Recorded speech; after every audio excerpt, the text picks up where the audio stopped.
ನಮಸ್ಕಾರ ಕರ್ನಾಟಕದ ಜನತೆ ಎಲ್ಲ ಹೇಗಿದ್ದೀರಾ? ಇವತ್ತಿನ ವಿಡಿಯೋ ಬಂದು ಗೃಹಲಕ್ಷ್ಮಿ ಯೋಜನೆ ಹಣ ಬರದಿರಲು ಇದೇ ಕಾರಣ ಅಂತ ತಿಳಿಸಿದ್ದಾರೆ. ಅಷ್ಟಕ್ಕೂ ಸಚಿವೆ ಲಕ್ಷ್ಮಿ ಹೆಬ್ಬಾಳ್ಕರ್ ಅವರು ಹೇಳಿದ್ದೇನು? ಇದ್ರ ಬಗ್ಗೆ ತಿಳಿಸ್ಕೊಡ್ತೀನಿ. ನಿಮಗೆ ಗೃಹಲಕ್ಷ್ಮಿ ಯೋಜನೆ ಹಣ ಬರ್ತಿಲ್ಲ ಅಂದರೆ ಏನೇನೆಲ್ಲ ಕಾರಣಗಳಿಂದ ನಿಮಗೆ ಹಣ ಬರ್ತಿಲ್ಲ ಅಂತ. ಈ ವಿಡಿಯೋನ ತಪ್ಪದೆ ಕೊನೆವರೆಗೂ ನೋಡಿ, ಯಾಕಂದರೆ ನಿಮಗೆ ಪೆಂಡಿಂಗ್ ಹಣ ಬಂದಿಲ್ಲ ಅಂದರೆ ಈ ವಿಡಿಯೋ ತುಂಬ ಹೆಲ್ಪ್ ಆಗುತ್ತೆ. ಬನ್ನಿ, ವಿಡಿಯೋನ ಸ್ಟಾರ್ಟ್ ಮಾಡೋಕ್ಕಿಂತ ಮುಂಚೆ ನೀವೇನಾದ್ರು ನಮ್ಮ ಚಾನಲ್ಗೆ ಸಬ್ಸ್ಕ್ರೈಬ್ ಮಾಡ್ಕೊಂಡಿಲ್ಲ ಅಂದರೆ ಈ ಚಾನಲ್ಗೆ ಸಬ್ಸ್ಕ್ರೈಬ್ನ ಮಾಡ್ಕೊಂಡು ವಿಡಿಯೋನ ಆದಷ್ಟು ಎಲ್ಲರಿಗೂ ಶೇರ್ ಮಾಡಿ ಅಂತ ಹೇಳ್ತಾ, ಇನ್ನು ವಿಡಿಯೋಗೆ ಲೈಕ್ ಕೊಟ್ಟಿಲ್ಲ ಅಂದರೆ ದಯವಿಟ್ಟು ವಿಡಿಯೋಗೆ ಲೈಕ್ ಕೊಡಿ. ನಿಮ್ಮ ಒಂದು ಲೈಕು, ನಿಮ್ಮ ಒಂದು ಸಬ್ಸ್ಕ್ರೈಬು, ನಿಮ್ಮ ಒಂದು ಶೇರು ನಮಗೆ ತುಂಬಾ ಇಂಪಾರ್ಟೆಂಟು.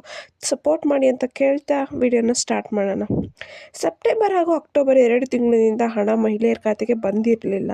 ಹಾಗಾಗಿ ಯಾಕೆ ಈ ಬಾರಿ ಇಷ್ಟು ತಿಂಗಳಾದರೂ ಹಣ ಬಂದಿಲ್ಲ ಅಂತ ಜನ ಚಿಂತೆ ಮಾಡ್ತಿದ್ದಾರೆ.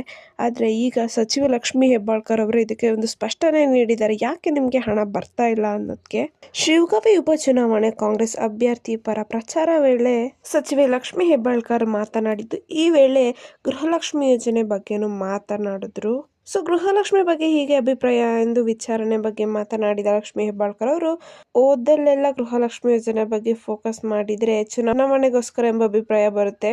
ಆದ್ರಿಂದ ಈ ವಿಚಾರವನ್ನು ಕೊನೆಯದಾಗಿ ತಗೊಂತೀನಿ. ಸದ್ಯ ಕಾಂಗ್ರೆಸ್ ಬಗ್ಗೆ ಮಾತನಾಡುತ್ತೀನಿ ಎಂದು ಹೇಳಿದರು. ಅಷ್ಟೇ ಅಲ್ಲದೆ ಗೃಹಲಕ್ಷ್ಮಿ ಫಲಾನುಭವಿಗಳ ಬಗ್ಗೆ ಮಾತನಾಡಿದ ಸಚಿವೆ ಲಕ್ಷ್ಮಿ ಹೆಬ್ಬಾಳ್ಕರ್ ಅವರು, ಗೃಹಲಕ್ಷ್ಮಿ ಬಗ್ಗೆ ಮಹಿಳೆಯರು ಧನ್ಯತಾ ಭಾವ ನೀಡುತ್ತಿದ್ದಾರೆ. ಖಂಡಿತ ಪಂಚ ಗ್ಯಾರಂಟಿ ಯೋಜನೆಗಳಿಂದ 3 ಚುನಾವಣೆ ಅನುಕೂಲ ಆಗಿದೆ ಎಂದು ಹೇಳಿದ್ದಾರೆ. ಇನ್ನು 82,000 ಮಹಿಳೆಯರಿಗೆ ಗೃಹಲಕ್ಷ್ಮಿ ಯೋಜನೆ ವಂಚಿತರಾಗಿದ್ದಾರೆ.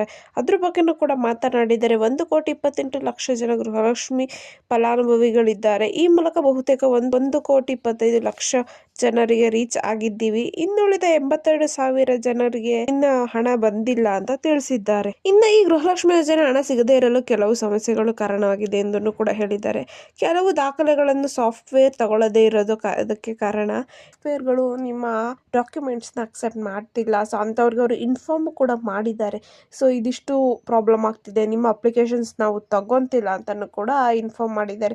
ಇದೆಲ್ಲ ಕಾರಣಗಳಿಂದ ಗೃಹಲಕ್ಷ್ಮಿ ಯೋಜನೆ ಹಣ ಬರ್ದಲ್ಲೂ ಇರಬಹುದು ಅಂತ ಲಕ್ಷ್ಮಿ ಹೆಬ್ಬಾಳ್ಕರ್ ಸೂಚಿಸಿದ್ದಾರೆ. ಈ ಮಾಹಿತಿ ನಿಮಗೆ ಇಷ್ಟ ಆಯಿತು ಅನ್ಕೊಂತೀನಿ. ಇಷ್ಟ ದಯವಿಟ್ಟು ಚಾನಲ್ಗೆ ಸಬ್ಸ್ಕ್ರೈಬ್ನ ಮಾಡ್ಕೊಂಡು ವಿಡಿಯೋನ ಆದಷ್ಟು ಎಲ್ಲರಿಗೂ ಶೇರ್ ಮಾಡಿ ಅಂತ ಕೇಳ್ತಾ ಧನ್ಯವಾದಗಳು.